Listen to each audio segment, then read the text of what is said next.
wabarakatuh. Halo adik-adik, ketemu lagi dengan Pak Arif. Bagaimana kabar kalian di rumah? Mudah-mudahan kalian selalu sehat ya. Hari ini sudah siap belajar kan? Ya, siap dong. Bapak harap walaupun kalian di rumah, kalian harus tetap semangat ya. Baik adik-adik, sebelum kita mulai pembelajaran, mari kita sama-sama memulainya dengan membaca basmalah bersama-sama. Bismillahirrahmanirrahim.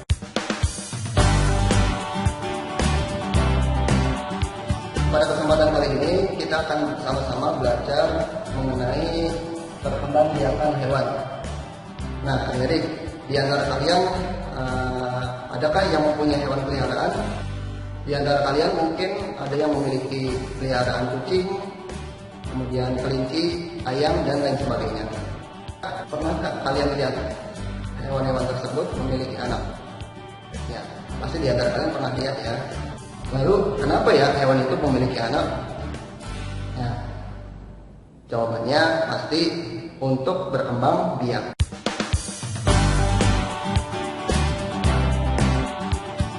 Lalu tujuan dari berkembang biak apa ya? Ya, tujuan dari berkembang biak adalah untuk melestarikan makhluk hidup itu sendiri supaya tidak punah. Apabila makhluk hidup ini tidak berkembang biak, maka makhluk hidup ini akan cepat sekali punah dan akan hilang dari muka bumi ini.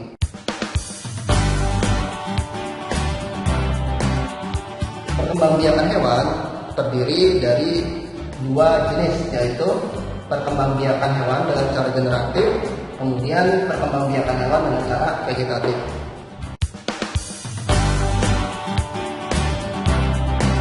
Perkembangbiakan secara generatif artinya perkembangbiakan melalui tahap pembuahan.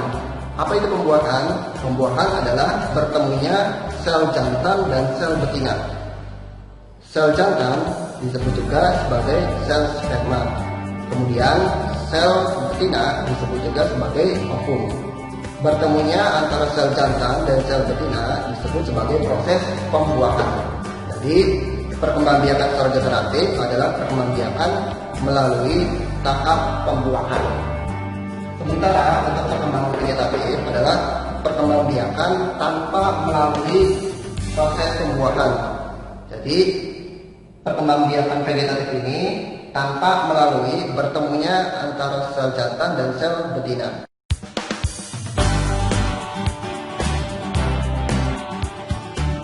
Perkembangbiakan generatif terdiri dari tiga jenis, yaitu ovipar, vivipar, dan ovovivipar.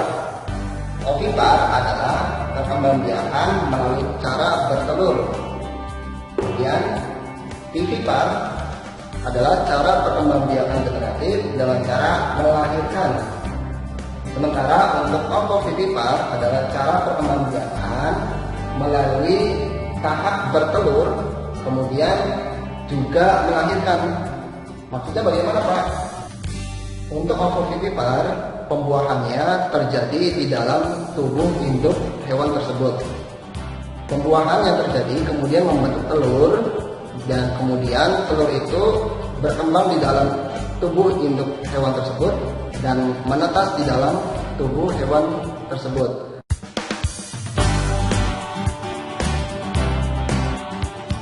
Dari ketiga jenis perkembangbiakan generatif ini masing-masing memiliki ciri-ciri khusus. Ciri-ciri dari hewan yang berkembangbiak dengan cara ovipar atau bertelur, yaitu hewan tersebut memiliki ciri yaitu tidak mempunyai daun telinga. Kemudian ciri yang kedua, tidak menyusui. Ya, baik. Untuk hewan yang berkembangbiak dengan cara vivipar atau melahirkan, hewan tersebut memiliki ciri-ciri yaitu memiliki daun telinga. Ya, kemudian hewan tersebut biasanya termasuk hewan mamalia atau hewan yang menyusui. Nah, contohnya apa hewan yang termasuk ovipar? Ya, hewan yang termasuk ovipar contohnya ayam, kemudian ya bebek, kemudian ya cicak. Ya, ayam, bebek maupun cicak memiliki ciri-ciri hewan tersebut tidak mempunyai daun telinga, sehingga hewan tersebut termasuk ke dalam hewan ovipar atau berkembang biak dengan cara bertelur. Nah, kemudian untuk contoh hewan yang termasuk vivipar atau yang melahirkan, contohnya apa? Ya, contohnya seperti sapi, kemudian kambing, kemudian ya kerbau, kemudian ya betul kuda, kemudian kelinci. Nah, hewan-hewan tersebut hewan tersebut memiliki daun telinga, sehingga hewan tersebut dikelompokkan sebagai vivipar atau hewan yang melahirkan. Lalu bagaimana Pak contoh hewan yang termasuk ovovivipar? Ya, sebelumnya Bapak ulang lagi, pengertian dari ovovivipar adalah hewan yang berkembang biak dengan cara bertelur dan melahirkan. Maksudnya, hewan tersebut mengalami pembuahan yang terjadi di dalam tubuh.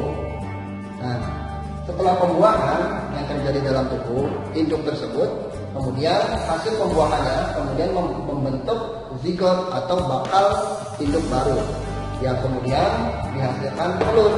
Nah, telur yang ada di dalam tubuh hewan ovovivipar kemudian ada di dalam tubuh yang akan menetas di dalam tubuh induknya.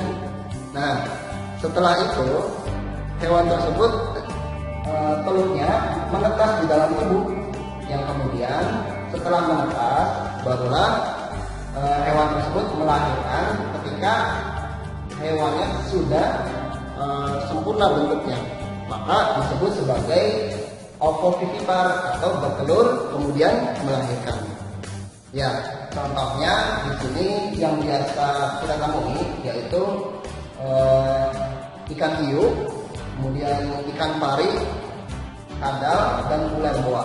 Oh ya, satu lagi yang perlu Bapak sampaikan, di antara hewan yang ovovivipar itu ada dua jenis hewan yang bertelur, yaitu hewan yang berkembang biak dengan ovipar secara eksternal dan secara internal. Eksternal, pembuahannya terjadi di luar tubuh, sementara internal pembuahannya terjadi di dalam tubuh. Contoh hewan yang melakukan proses pembuahan secara eksternal yaitu ikan dan kakap. Sementara untuk yang internal seperti ayam dan bebek.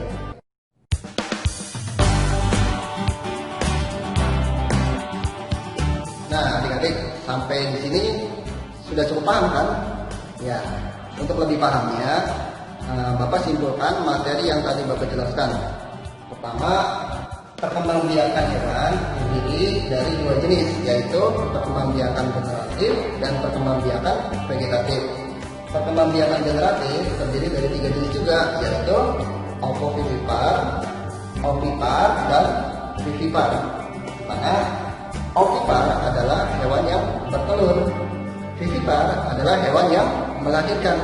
Sementara untuk yang ovovivipar adalah hewan yang bertelur juga melahirkan.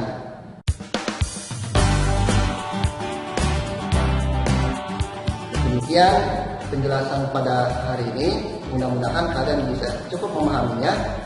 Kurang lebihnya mohon maaf. Kita tutup dengan sama-sama membaca hamdalah. Alhamdulillahirabbil alamin. Assalamualaikum warahmatullahi wabarakatuh.